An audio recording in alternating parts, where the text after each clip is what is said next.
আমাদের সিনেমার আছে সমৃদ্ধ এক ইতিহাস। একসময় এফডিসি ফ্লোরে ফ্লোরে ছিল শুটিং সেট, আর হলে নিয়মিত মুক্তি পেত নতুন সিনেমা, থাকতো হল ভর্তি দর্শক। বাংলা সিনেমার সোনালি সেই সময়ের আবেগের নাম সালমান শাহ। যারা পৃথিবীকে বদলে দিতে চায় তারা হয়তো চলে যায় দ্রুতই। একজন শিল্পীর মৃত্যুর পর ধীরে ধীরে তার অনুসারীরা ভুলতে শুরু করেন তাকে। তবে ক্ষণজন্মা নায়ক সালমান শাহর ক্ষেত্রে সেটা একেবারে বিপরীত। অকালে চলে যাওয়ার ২৫ বছর পরেও তার জনপ্রিয়তা আজও আকাশচুম্বী। ও চলে গেল এটা যেন কেউ বিশ্বাস করে না আসলে। ইনফ্যাক্ট এই কারণে কিন্তু এখনো বেঁচে আছে, ও সবার মাঝে আসলে বেঁচে আছে। 19শে সেপ্টেম্বর হচ্ছে তার জন্মদিন। শুভ জন্মদিন সালমান শাহ। তোমার জন্য দোয়া রইল, না ফেরার দেশে তুমি ভালো থাকো।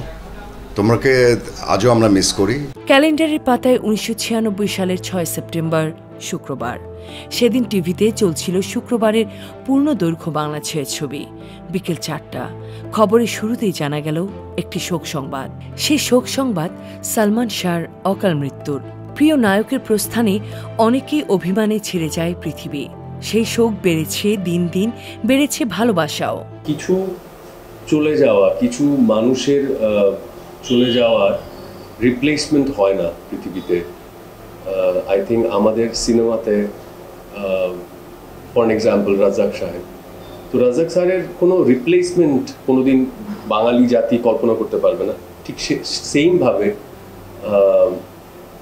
সালমান শাহ বা শাহরিয়ার ইমন যেটাই বলেন, উনার কোনো রিপ্লেসমেন্ট এত বছর হয়ে গেছে, আমার মনে হয় না ওনার কোনো রিপ্লেসমেন্ট এসছে বা আদৌ সামনের দিনগুলোতে আসবে কিনা। I have doubt. তাকে ফলো করে অনেকেই হাঁটতে চেয়েছেন তার পথ ধরে, কিন্তু চাইলেই কেউ সালমান হয়ে উঠতে পারে না, পারেনি আজও। তার জায়গাটা এখন পর্যন্ত পূর্ণ হয়নি। আমার মনে হয় যে এর আরও অনেক টাইম লাগবে, হয়তো বা আদৌ পূর্ণ হবে কিনা আমরা বলতে পারি না।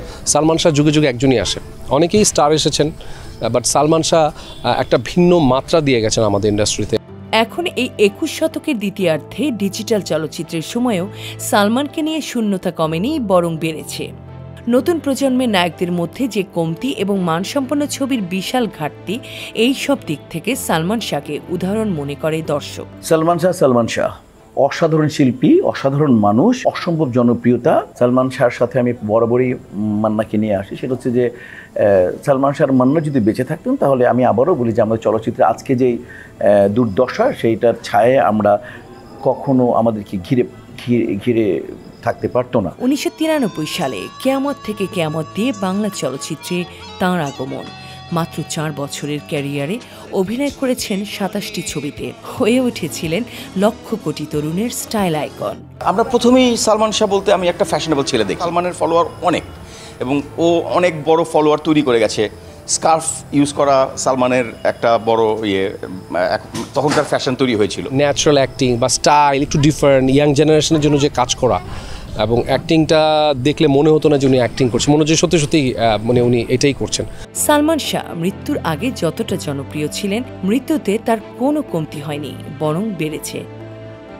এফডিসির এই পথে আছে তার হেঁটে যাওয়ার পায়ের চিহ্ন, বাতাসে মিশে আছে তার গায়ের ঘ্রাণ।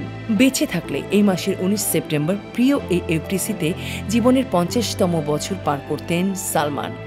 জানাতেন না আকাশের ঠিকানায় ভালো থাকার আকুতি। ভালো আছি, ভালো থেকো, আকাশের ঠিকানায় চিঠি